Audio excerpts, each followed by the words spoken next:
Om Sai Ram. This is Sri Sai Satcharitra, Chapter 5. Return with Chand Patil's marriage party. As hinted in the last chapter, I shall now describe first how Sai Baba returned to Shirdi after his disappearance. There lived in the Aurangabad district in a village called Dhoop a well-to-do Mohammedan gentleman by name Chand Patil. While he was making a trip to Aurangabad, he lost his mare. For 2 long months he made a diligent search but could get no trace of the lost mare. Being disappointed, he returned from Aurangabad with the saddle on his back. After travelling 4 course and a half, he came on the way to a mango tree under the foot of which sat a Ratna. He had a cap on his head, wore kafni, and had a satka under his armpit, and he was preparing to smoke a chilim. On seeing Chand Patil pass by the way, he called out to him and asked him to have a smoke and to rest a little. The fakir asked him about the saddle. Chand Patil replied that it was of his mare which was lost. The fakir asked him to make a search in the nala close by. He went, and the wonders of wonders, he found the mare. He thought that this fakir was not an ordinary man but an avaliya.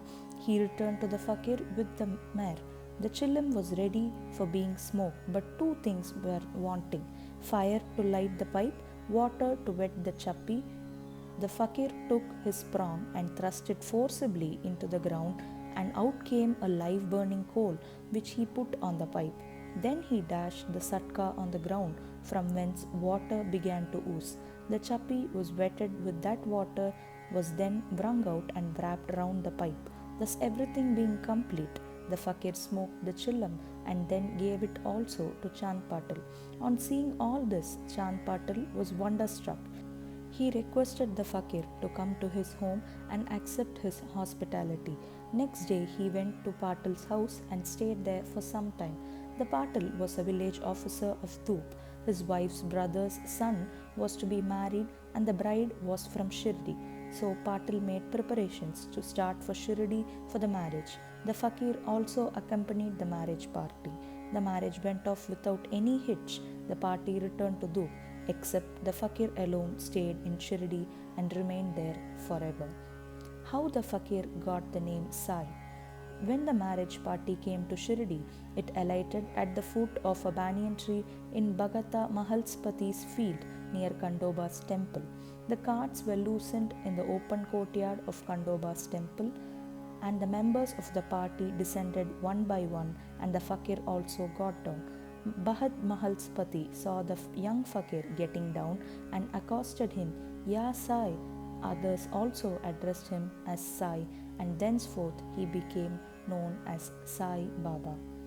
Contact with other saints. Sai Baba began to stay in a deserted masjid. One saint named Devi Das was living in Shirdi many years before Baba came there. Baba liked his company. He stayed with him in the Maruti temple in the Chavadi and sometime lived alone. Then came other saint by name Janki Das.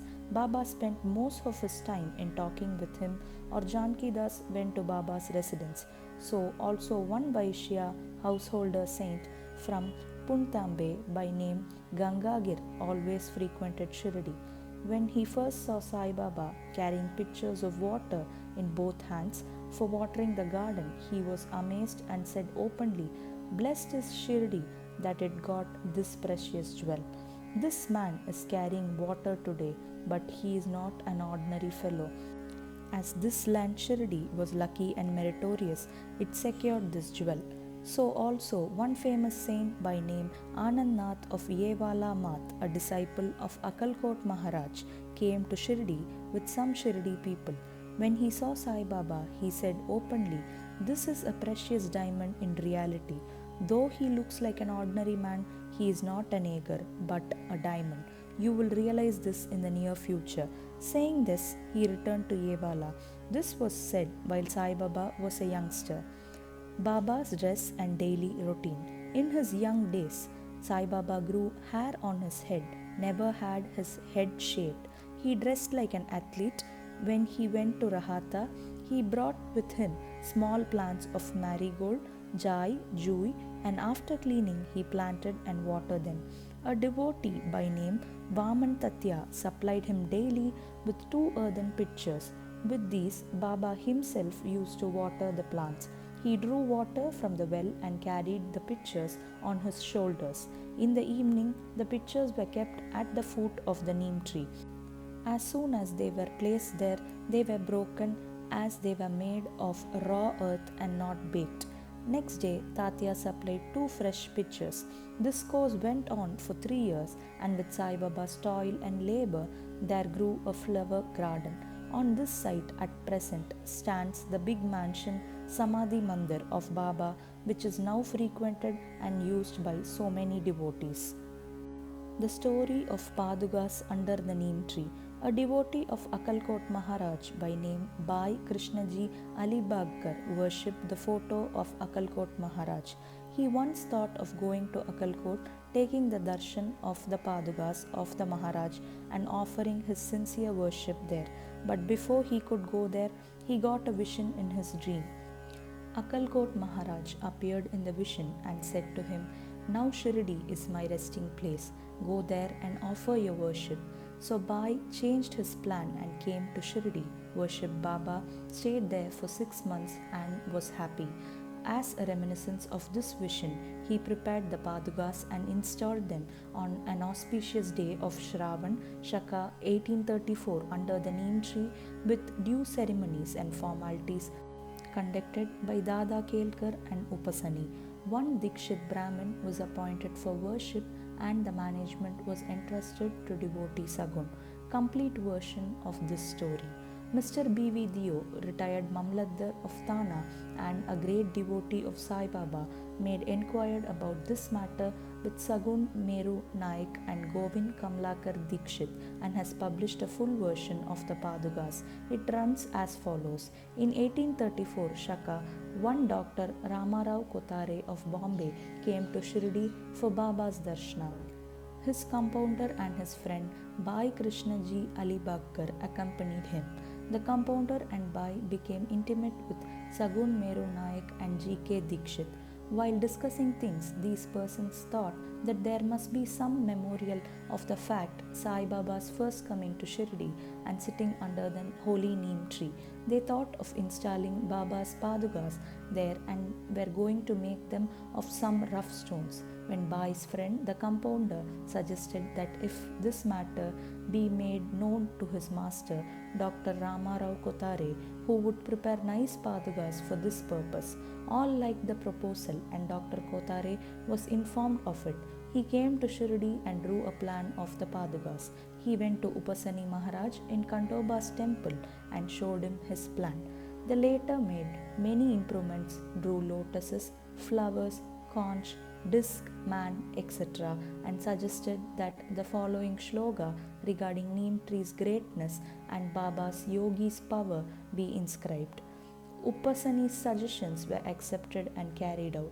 The Padugas were made in Bombay and sent to Shirdi with the compounder. Baba said that they should be installed on the Purnima, that is 15th of Shravan month. On that day at 11 am, G.K. Dikshit brought them on his head from Kandoba's temple to Dwarakamai in procession. Baba touched the Padugas, saying that these are the feet of the Lord, and asked the people to install them under the foot of the neem tree. A day before, one Parsi devotee of Bombay named Pasta Sheth sent ₹25 by money order. Baba gave this sum for the installation of the Padugas. The total expense of the installation came up to ₹100, out of which ₹75 were collected by subscriptions. For the very first 5 years, G.K. Dikshit worshipped the Padugas daily, and this was daily done by Lakshman Kacheshwar Jakadi. In the first 5 years, Dr. Kotare sent ₹2 per month for lighting, and he also sent the railing around the Padugas. The expense of bringing the railing from the station to Shirdi and roofing was paid by Sagun Meru Naik. Now Jakadi does the worship and Sagun Meru Naik offers the Naivedya and lights the evening lamps. Bhai Krishna Ji was originally a devotee of Akalkot Maharaj. He had come to Shirdi at the installation of the Padukas in Shaka 1834 on his way to Akalkot. He wanted to go to Akalkot after taking the darshana of Baba. He asked Baba's permission for this. Baba said, "Oh, what is there in Akalkot? Why do you go there? The incumbent Maharaj of that place is here, myself." Hearing this, Bai did not go to Akalkot. He came to Shirdi off and on after the installation of the Padukas. Mr. B.V. Dio concluded that Hemat Pant did not know these details. Had he known them, he would not have failed to depict them in his Satcharitra. Wrestling bout with Mohuddin Tamboli and change in life. To return to other stories of Baba, there was a wrestler in Shirdi by name Mohuddin Tamboli. Baba and he did not agree on some items and both had a fight. In this, Baba was defeated. Thenceforth, Baba changed his dress and mode of living. He donned kafni, wore a langot and covered his head with a piece of cloth. He took a piece of sackcloth for his seat, sackcloth for his bed, and was content with wearing torn and worn out rags. He always said that poverty is better than kingship, far better than lordship, that the Lord is always brother of the poor. Gangagir was also very fond of wrestling. While he was once wrestling, a similar feeling of dispassion came over him, and at the proper time he heard the voice of an adept saying that he should wear out his body playing with God. So he too gave up samsara and turned towards God realization. He established a mat on the banks of the river near Puntambe and lived there with disciples. Sai Baba did not mix and speak with people. He only gave answers when he was questioned. By day, he always sat under the neem tree, sometimes under the shade of a branch of babul tree near the stream at the outskirts of the village. In the afternoon, he used to walk at random and go at times to Neemgaon. There, he frequented the house of Bala Saheb Dengale. Baba loved Mr. Bala Saheb. His younger brother, named Nana Saheb, had no son, though he married a second wife. Bala Saheb sent Nana Saheb for taking darshana of Sai Baba, and after some time, with his grace, Nana Saheb got a son. From that time onwards, people began to come in numbers to see Sai Baba, and his fame began to spread and reached Ahmednagar. From thence, Nana Saheb Chandorkar and Keshav Chidambar and many others began to come to Shirdi. Baba was surrounded by his devotees during the day and slept at night in an old and dilapidated masjid. Baba's paraphernalia at this time consisted of a chillum tobacco, a turmal, a long flowing kafni, a piece of cloth around his head, a satka which he always kept with him. The piece of white cloth on his head was twisted like matted hair and flowed down from the left ear on the back. This was not washed for weeks. He wore no shoes, no sandals. A piece of sackcloth was his seat for most of the day. He wore a cowpin, and for warding off cold, he always sat in front of a duni facing south with his left hand resting on the wooden railing. In that duni, he offered as oblation egoism, desires, and all thoughts, and always uttered Allah Malik. The masjid in which he sat was only of 2-room dimensions, where all devotees came and saw him. After 1912, there was a change. The old masjid was repaired and a pavement was constructed. Before Baba came to live in this masjid, he lived for a long time in a place Takia, where with gungur on his legs, Baba danced beautifully, sang with tender love. Turning water into oil. Sai Baba was very fond of lights. He used to borrow oil from shopkeepers and keep lamps burning the whole night in the masjid and temple. This went on for some time. The Baniyas who supplied oil gratis once met together and decided not to give him oil. When, as usual, Baba went to ask for oil, they all gave him a distinct no. Unperturbed, Baba returned to the masjid and kept the dry wicks in the lamps. The Baniyas were watching him with curiosity. Baba took the turmal, which contained very little drops of oil, put water into it and drank it and forced it fall in the container. After consecrating the tin pot in this way, he again took water in the tin pot and filled all the lamps with it and lighted them. To the surprise and dismay of watching Baniyas, the lamp began to burn and kept burning the whole night. The Baniyas repented and apologized. Baba forgave them and asked them to be more truthful in future. The pseudo guru Jawahar Ali. 5 years after the wrestling bout above mentioned, one fakir from Ahmednagar by name Jawahar Ali came to Rahata with his disciples and stayed in Bakal near the Virabhadra temple. The fakir was learned, could repeat the whole Quran, and had a sweet tongue. Many religious and devout people of the village came to him and began to respect him. With the people, he started to build an idgah near the Virabhadra temple. There was some quarrel about this affair, on account of which Jawahar Ali had to leave Rahata. Then he came to Shirdi and lived in the masjid with Baba. People were captured by his sweet talk and he began to call Baba his disciple. Baba did not object and consented to be his chela. Then both the Guru and Chela decided to return to Rahata and live there. The Guru never knew his disciple's worth, but the disciple knew the defects of the Guru. Still, he never disrespected him, observing carefully his duties. He even served the master in various ways. They used to come to Shirdi off and on, but their mainstay was in Rahata. The loving devotees of Baba in Shirdi did not like that Baba should stay away from them in Rahata. So they went in deputation to bring back Baba to Shirdi. When they met Baba near the Idgah and told the purpose for which they came, Baba said to them that the fakir was an ill-tempered fellow, he would not leave him, and that they should better return to Shirdi without him before the fakir returned. While they were thus talking, the fakir turned up and was very angry with them for trying to take away his disciple. There was some discussion and altercation, and it was finally decided that both the Guru and the Chela should return to Shirdi. And so they returned and lived in Shirdi. But after a few days, the Guru was tested by Devi Das and he was found wanting. 12 years before Baba arrived in Shirdi with the marriage party, this Devi Das, aged about 10 or 12, came to Shirdi and lived in the Maruti temple. Devi Das had fine features and brilliant eyes, and he was dispassion incarnate and a jnani.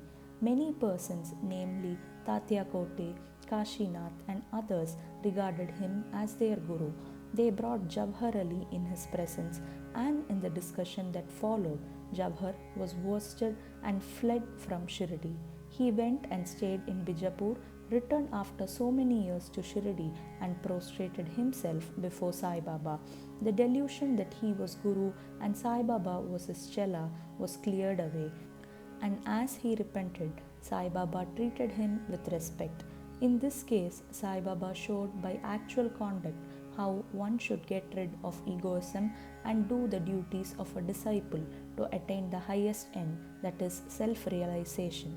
This story is told here according to the version given by Mahalspati, a great devotee of Baba.